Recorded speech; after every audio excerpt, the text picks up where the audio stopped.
Hey guys, welcome to Brian's Man Cave, episode 39.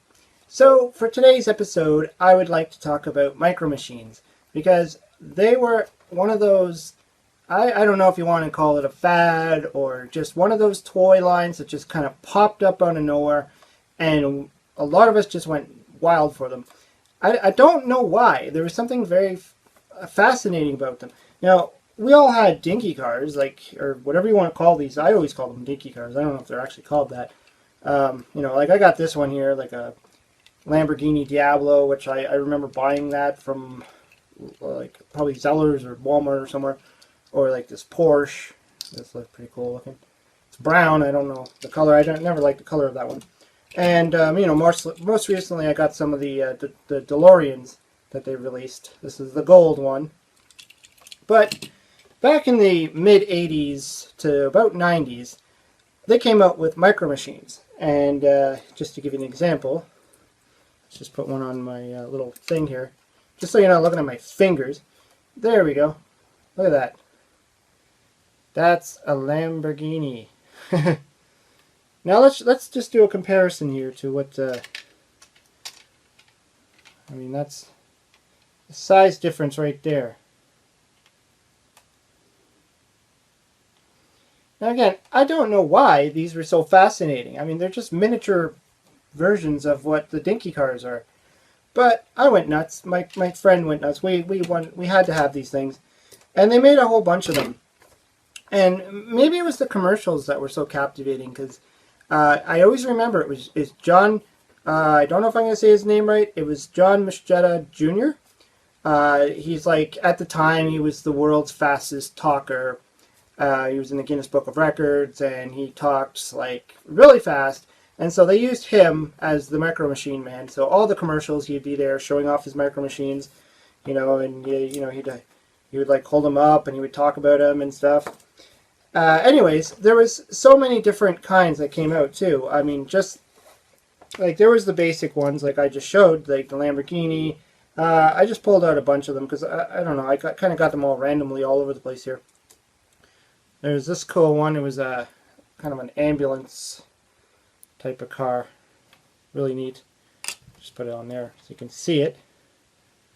Little ambulance car. I'm not sure what that is though.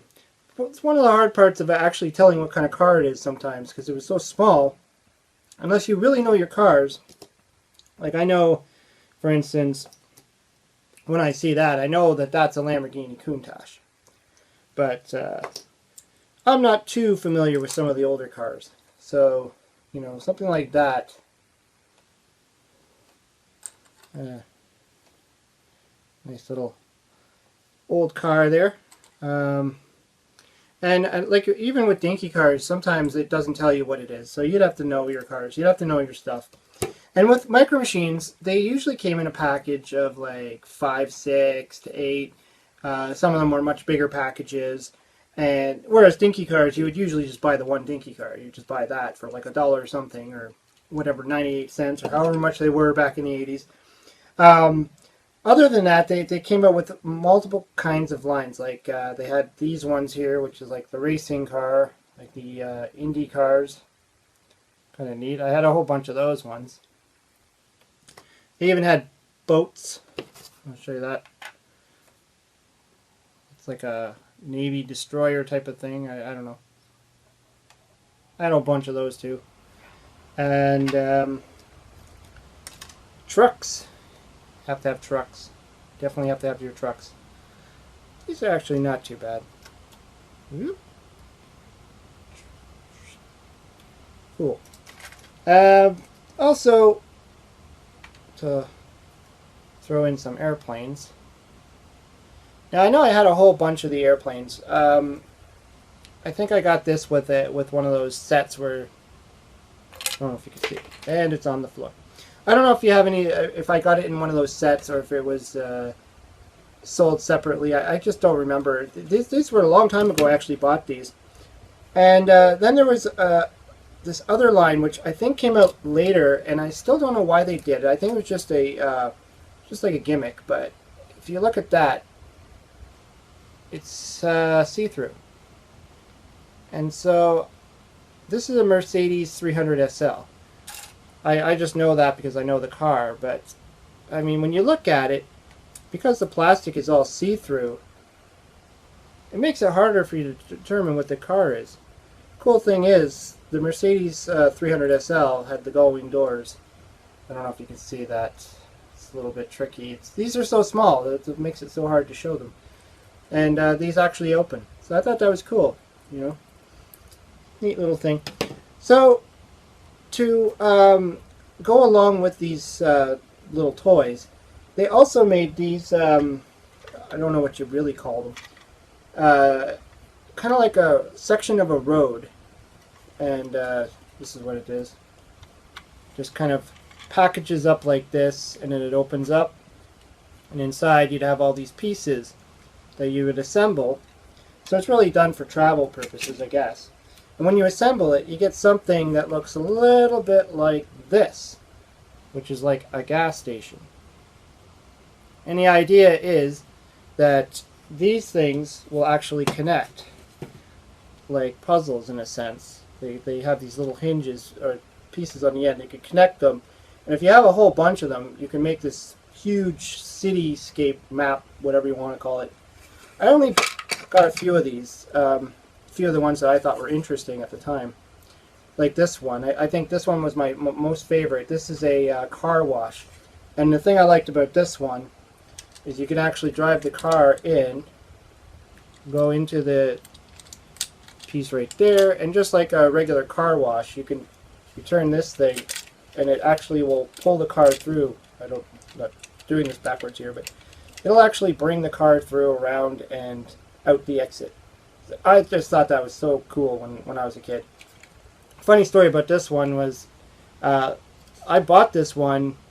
I remember I was with my mom when I got this, and it was actually the same day that I went through a real car wash for the first time. So it's kind of ironic that I ended up getting this one. Maybe it was you know, one of those things where I just thought, hey, I went through a car wash, let's get the car wash. I don't know, but you know, it's one of those funny stories that always lives with you.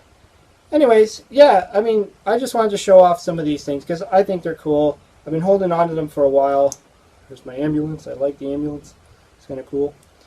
I know there was knockoff versions. I don't know what they were called. I remember seeing them in the store, but you always know when they're not the real thing.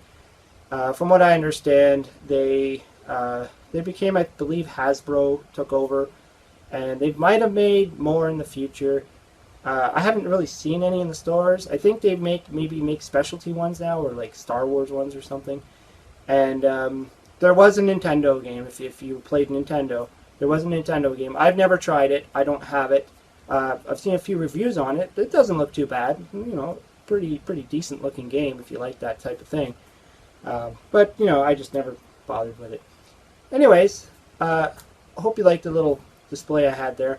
I just kind of dug these up, and I thought this would be kind of cool to show off because I've always loved these things, and you know, I still kind of like them. So maybe I'll put some out in my man cave just to show them off. Anyways, let me know what you think of the video. Did you play with Micro Machines? Did you remember Micro Machines? What did you think of John Moschitta Jr.? Side note, he played Blur's voice in the Transformers movie, if you've seen it, the 1986 cartoon movie, not the new movies. So that was kind of cool. Anyways, hope you liked the video. Hope you subscribe. Talk to you later. Thank you for watching Brian's Man Cave, and to all those who have subscribed to my channel, and to all those who like to leave comments. Just as a reminder, I also have a page called Man Cave Connections. This is where you have a chance to show off your own man cave or woman cave, and also look at others. Just simply go to www.briansmancave.com for details, and you'll see a menu item which says Man Cave Connections.